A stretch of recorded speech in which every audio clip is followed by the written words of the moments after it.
konstitusi dan menjadikan dirinya sebagai konstitusi.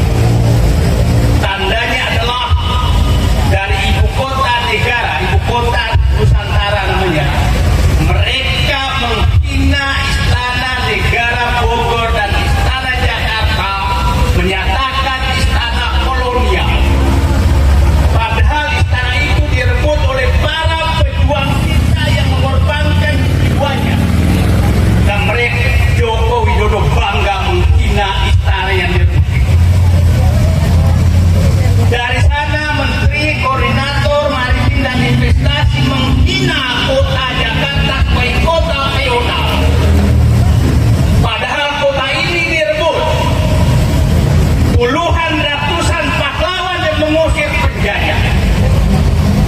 Di saat yang sama menghabiskan uang rakyat 84 triliun dan untuk upacara 84 miliar untuk mengundang influencer dan mengundang para konglomerat hadir di sana untuk berpesta dan mengusir rakyat lokal tidak boleh hadir dalam upacara. Itu adalah simbol betul-betul rezim Joko Widodo sudah membunuh konstitusi dan menginjak konstitusi dan menjadikan dirinya konstitusi.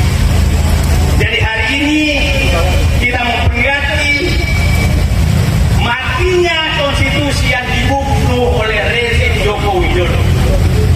Saya berharap Presiden terpilih Prabowo berkenan melahirkan kembali konstitusi yang asli yang dirumuskan 18 Agustus 1945. Kenapa itu harus dilakukan? Prof. Din, saya ingin menyatakan bahwa gara-gara konstitusi terjadilah siklus kekuasaan dan namanya adalah siklus rampok, sogok, dan berkuat. Rampok semua oleh para pengusaha yang menjadi penyumbang dalam kekuasaan. Habis itu sogoklah rakyat dengan berbagai bentuk bansos, macam-macam ormas disogok. Habis itu berkuasa lagi dan bersuara lagi dan menyogok lagi. Siklus ini bisa terjadi. Nah, kita di depan mata kita, saya katakan, Pantai Indah Kapuk 2 itu sedang jadi proses pengambil alihan hak rakyat yang sangat nyata di depan mata kita. Luasnya itu saya yakin akan melebihi Singapura, karena perkiraan saya akan ada perampasan hak rakyat sekitar 100.000 hektar dengan harga yang sangat tidak masuk akal, Rp50.000 per meter. Saya makan es krim di Pik 2 harganya 100.000. Saya membayangkan harga es krim 2 meter tanah rakyat.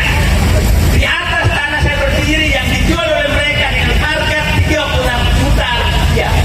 Bapak dan Ibu bayangkan dia beli dari rakyat di Rp50.000 dan dia jual dengan 36 juta rupiah. Apa yang terjadi? Semua aparat, semua preman sudah menjadi kacung daripada para penyumbang penyogok kekuasaan. Dan itu terjadi di seluruh Indonesia. Pik 2 di depan mata kita. Itu terjadi di seluruh kota di Indonesia. Dan kita menyaksikan kemarin bagaimana mereka ketawa-ketawa di atas puncak bukit di Indonesia, di ibu kota negara. Mereka itulah yang menguasai negeri ini. Mereka itulah yang menguasai partai politik. Mereka itulah yang menguasai siapa yang menjadi pejabat-pejabat akan datang. Pertanyaannya, relakah kita serahkan negeri ini kepada mereka? Itu saja. Terima kasih. Assalamualaikum warahmatullahi wabarakatuh. Assalamualaikum warahmatullahi wabarakatuh. Apa yang disampaikan oleh Bung Said Didu ini benar-benar realistis ya. Bagaimana kita bisa melihat strategi politik Presiden Jokowi yang cawe-cawe mendukung Prabowo Gibran yang terang-terangan mengatakan presiden boleh memihak. Itu saja sangat jelas. Ditambah kasus nepotisme yang menyangkut Paman Usman dan bisa meloloskan Gibran Raka Buming Raka di batas usia minimum cawapres kurang dari 40 tahun. Tidak masalah kalau usia 40 tahun itu bisa menjadi capres bahkan cawapres. Namun akan tetapi di balik itu harusnya banyak pemuda-pemuda yang secara kompetensi jauh lebih bagus daripada Gibran harusnya bisa berkompetisi atau kontestasi di politik, bukan hanya mengandalkan bantuan dari keluarga. Namun bantahan-bantahan selalu dilontarkan, seperti halnya kayak black campaign, pemutar balikan fakta, seolah-olah Gibran difitnah, seolah-olah Jokowi merasa dihina, disalahkan, dikatakan bodoh, pelongo-pelongo dan lain sebagainya. Tapi di balik itu ada regulasi-regulasi, undang-undang yang sejatinya menusuk rakyatnya sendiri melalui undang-undang cipta kerja, melalui bagi-bagi bansos untuk mengalahkan lawannya, yang secara terang-terangan bansos itu harus dibagikan oleh Mensos, Menteri Sosial, yaitu Tri Risma. Namun Jokowi turun tangan untuk membagikan bansos demi anak tersayang. Ini membuktikan bahwa sangat jelas nepotisme itu sangat subur di negeri ini. Bahkan yang terbaru adalah Hasto membeberkan rekaman yang diduga tahun 2019. Ini bukan masalah tahun.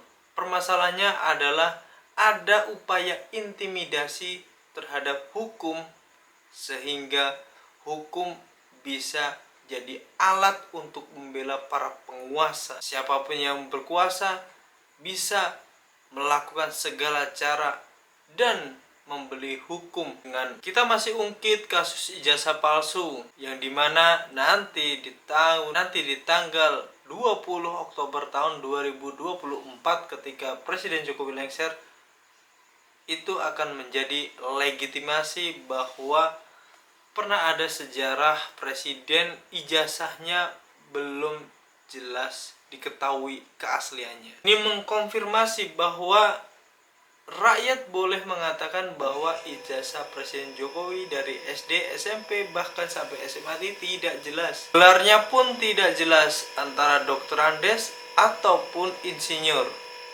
Ini tidak diklarifikasi secara langsung. Bahwasanya saksi-saksi juga yang didatangkan 23 saksi itu tidak bisa mengkonfirmasi bahwa ijazah Presiden Jokowi ini benar-benar ada dan asli. Andai pun itu ijazah asli dibawa, permasalahan akan selesai dan vonis harusnya seberat-beratnya kepada para penuduh ijazah palsu milik Presiden Jokowi. Namun ketika ijazah ini tidak bisa dibuktikan di meja persidangan, harusnya terdakwa atau tertuduh ini bisa dibebaskan, karena yang satu hanya pelaku sebagai mubahalah, yang dimana dia ingin memastikan bahwa ijazah Presiden Jokowi ini benar-benar asli. Dengan melalui mubahalanya justru malah dihukum, dipidana, dicari-carikan pasal yang bisa menjerat Gus Nur. Ini sangat disayangkan. Benar-benar apa yang rekaman disampaikan di media oleh Hasto ini benar-benar membuktikan bahwa intimidasi hukum itu benarnya ada dan nyata. Bisa kita saksikan kasus-kasus yang lain terkait Ferdi Sambo yang hukumannya mati bisa berubah menjadi hukuman seumur hidup.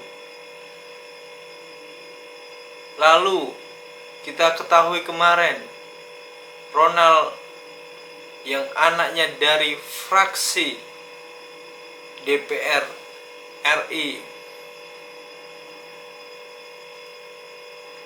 itu juga jelas-jelas tersangka tapi vonisnya bebas.